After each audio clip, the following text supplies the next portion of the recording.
Hi ಎಲ್ರಿಗೂ ನಮಸ್ಕಾರ. ಹೃದಯ ಕನ್ನಡ ವ್ಲಾಗ್ಸ್ಗೆ ಸ್ವಾಗತ. ಇಂದು ನಾವು ಮಾತನಾಡಲಿರುವಂಥದ್ದು ಅತ್ಯಂತ ಪವಿತ್ರವಾದ ಜ್ಯೇಷ್ಠ ಅಮಾವಾಸ್ಯೆ 2026ರ ಕುರಿತು.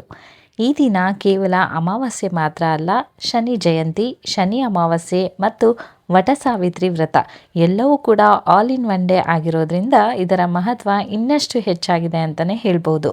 ಈ ವಿಶೇಷ ದಿನದಲ್ಲಿ ಯಾವ ಪೂಜೆ ಮಾಡಬೇಕು, ಯಾವ ದಾನ ಪುಣ್ಯ ಫಲವನ್ನು ನೀಡುತ್ತೆ, ಹಾಗೆ ಈ ದಿನದ ಆಧ್ಯಾತ್ಮಿಕ ಮಹತ್ವವೇನು, ಇವೆಲ್ಲವನ್ನ ಈ ವಿಡಿಯೋದಲ್ಲಿ ತಿಳ್ಕೊಳ್ಳೋಣ. ಜ್ಯೇಷ್ಠ ಅಮಾವಾಸ್ಯೆ 2026 ದೃಕ್ ಪಂಚಾಂಗದ ಪ್ರಕಾರ ಮೇ 16ನೇ ತಾರೀಕು 2026ರಲ್ಲಿ ಆಚರಣೆ ಮಾಡಲಾಗುತ್ತೆ. ನಮ್ಮ ಹಿಂದೂ ಧರ್ಮದಲ್ಲಿ ಅಮಾವಾಸ್ಯೆ ದಿನವನ್ನು ಪಿತೃಗಳ ಆರಾಧನೆಗೆ, ಆತ್ಮಶುದ್ಧಿಗೆ ಮತ್ತು ದೈವಿಕ ಶಕ್ತಿಗಳ ಅನುಗ್ರಹವನ್ನು ಪಡೆಯಲು ಅತ್ಯಂತ ಶುಭ ದಿನವೆಂದು ಪರಿಗಣಿಸಲಾಗಿದೆ. ಈ ದಿನದ ವಿಶೇಷತೆ ಏನಂದರೆ, ಇದೇ ದಿನ ಶನಿ ಜಯಂತಿಯು ಕೂಡ ಬಂದಿದೆ.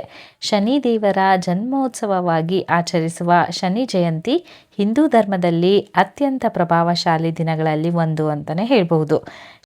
ಶನಿ ದೇವರನ್ನ ನ್ಯಾಯದ ದೇವರು, ಕರ್ಮಫಲದಾತ ಎಂದು ಕರೆಯಲಾಗತ್ತೆ. ಪ್ರತಿಯೊಬ್ಬರ ಕರ್ಮಕ್ಕೆ ತಕ್ಕ ಫಲವನ್ನು ನೀಡುವ ದೇವರು ಶನಿ. ಸೂರ್ಯ ದೇವರ ಪುತ್ರನಾದ ಶನಿ ದೇವರು ನವಗ್ರಹಗಳಲ್ಲಿ ಅತ್ಯಂತ ಶಕ್ತಿಶಾಲಿ ಗ್ರಹಗಳಲ್ಲಿ ಒಬ್ಬರು ಎಂದು ಹೇಳಲಾಗತ್ತೆ. ಈ ದಿನ ಶನಿ ದೇವರನ್ನ ಪ್ರಸನ್ನಗೊಳಿಸಲು ಭಕ್ತರು ವಿಶೇಷ ಪೂಜೆಗಳನ್ನು ಮಾಡ್ತಾರೆ. ವಿಶೇಷವಾಗಿ ಅಶ್ವತ್ಥ ಮರದ ಕೆಳಗೆ ಸಾಸಿವೆ ಎಣ್ಣೆಯ ದೀಪವನ್ನು ಹಚ್ಚಿ ಓಂ ಶಂ ಶನೈಶ್ಚರಾಯ ನಮಃ ಎಂಬ ಮಂತ್ರವನ್ನು ಜಪಿಸುವುದು ಅತ್ಯಂತ ಶುಭಕರ ಅಂತ ನಂಬಲಾಗಿದೆ. ಶನಿ ದೋಷ, ಸಾಡೇಸಾತಿ ಮತ್ತು ಜೀವನದಲ್ಲಿನ ಅಡೆತಡೆಗಳು ಕಡಿಮೆಯಾಗಲಿ ಎಂದು ಭಕ್ತರು ಶನಿದೇವರನ್ನ ಪ್ರಾರ್ಥಿಸುತ್ತಾರೆ. ಇದೇ ದಿನ ವಟ ಸಾವಿತ್ರಿ ವ್ರತವೂ ಕೂಡ ಆಚರಣೆ ಮಾಡಲಾಗುತ್ತೆ.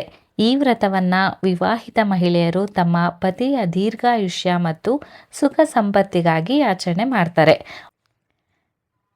ವಟವೃಕ್ಷ ಅಂದರೆ ಆಲದ ಮರವನ್ನ ಪೂಜೆ ಮಾಡಿ ಆಶೀರ್ವಾದವನ್ನ ಪಡಿತಾರೆ. ಹಿಂದೂ ಶಾಸ್ತ್ರಗಳಲ್ಲಿ ಆಲದ ಮರವನ್ನ ಅಮರತ್ವದ ಪ್ರತೀಕ ಅಂತ ಪರಿಗಣಿಸಲಾಗಿದೆ.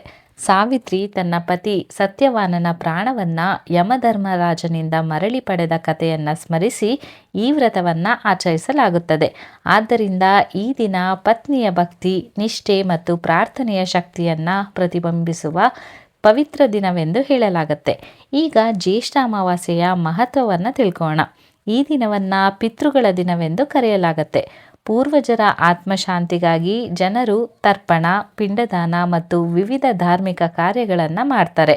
ಪಿತೃಗಳ ಆಶೀರ್ವಾದ ದೊರಕಿದರೆ ಕುಟುಂಬದಲ್ಲಿ ಶಾಂತಿ, ಆರೋಗ್ಯ ಮತ್ತು ಸಮೃದ್ಧಿ ನೆಲೆಸುತ್ತದೆ ಎಂದು ನಂಬಲಾಗಿದೆ. ಈ ದಿನ ಗಂಗಾ ಸ್ನಾನಕ್ಕೂ ವಿಶೇಷ ಮಹತ್ವವಿದೆ. ಭಕ್ತರು ವಿವಿಧ ಪವಿತ್ರ ಕ್ಷೇತ್ರಗಳಿಗೆ ತೆರಳಿ ಗಂಗಾ ನದಿಯಲ್ಲಿ ಪುಣ್ಯ ಸ್ನಾನವನ್ನು ಮಾಡ್ತಾರೆ.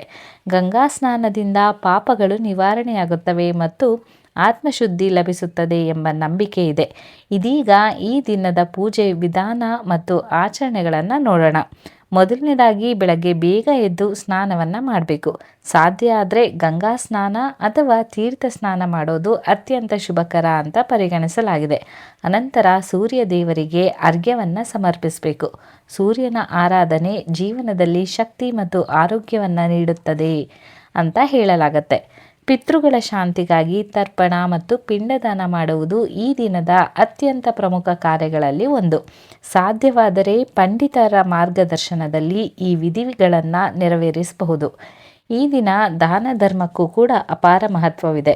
ಬಡವರಿಗೆ ಅನ್ನದಾನ, ವಸ್ತ್ರದಾನ, ಎಣ್ಣೆ, ಕಪ್ಪು ಎಳ್ಳು ಅಥವಾ ಧಾನ್ಯವನ್ನು ದಾನ ಮಾಡುವುದು ಪುಣ್ಯಕರ ಅಂತ ಹೇಳಲಾಗಿದೆ.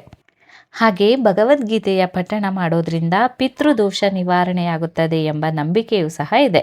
ಆದ್ದರಿಂದ ಈ ದಿನ ಗೀತಾ ಪಾರಾಯಣ ಮಾಡುವುದು ಅತ್ಯಂತ ಶುಭಕರ.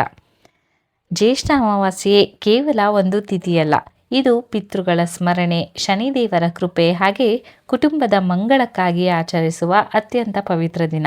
ಭಕ್ತಿಯಿಂದ ಮಾಡಿದ ಪ್ರಾರ್ಥನೆ, ಸತ್ಯವಾದ ಮನಸ್ಸಿಂದ ಮಾಡಿದ ದಾನ ಮತ್ತು ಪೂಜೆ ಎಲ್ಲವೂ ಕೂಡ ನಮಗೆ ಒಂದು ಸುಖ, ಶಾಂತಿ ಹಾಗೆ ಮನಸ್ಸಿಗೆ ನೆಮ್ಮದಿಯನ್ನು ತಂದುಕೊಡುತ್ತೆ. ಈ ಪವಿತ್ರ ದಿನದಲ್ಲಿ ಶನಿದೇವರ ಹಾಗೂ ಪಿತೃದೇವರ ಕೃಪೆ ನಿಮ್ಮ ಕುಟುಂಬದ ಮೇಲೆ ಸದಾ ಇರಲಿ ಅಂತ ಹಾರೈಸ್ತೀನಿ. ಈ ಮಾಹಿತಿ ನಿಮಗೆ ಇಷ್ಟ ಆಯಿತು ಅಂತ ಅಂದರೆ ಈ ವಿಡಿಯೋಗೆ ಒಂದು ಲೈಕ್ ಮಾಡಿ, ನಿಮ್ಮ ಅನಿಸಿಕೆ ಅಭಿಪ್ರಾಯಗಳನ್ನು ಕಮೆಂಟ್ ಬಾಕ್ಸ್ ಮೂಲಕ ತಿಳಿಸ್ಕೊಡಿ. ಹಾಗೆ ಬೇರೆಯವ್ರಿಗೂ ಕೂಡ ಇದನ್ನು ಶೇರ್ ಮಾಡಿ ನಮ್ಮ ಚಾನಲ್ಗೆ ಸಬ್ಸ್ಕ್ರೈಬ್ ಮಾಡೋದನ್ನು ಮರಿಬೇಡಿ.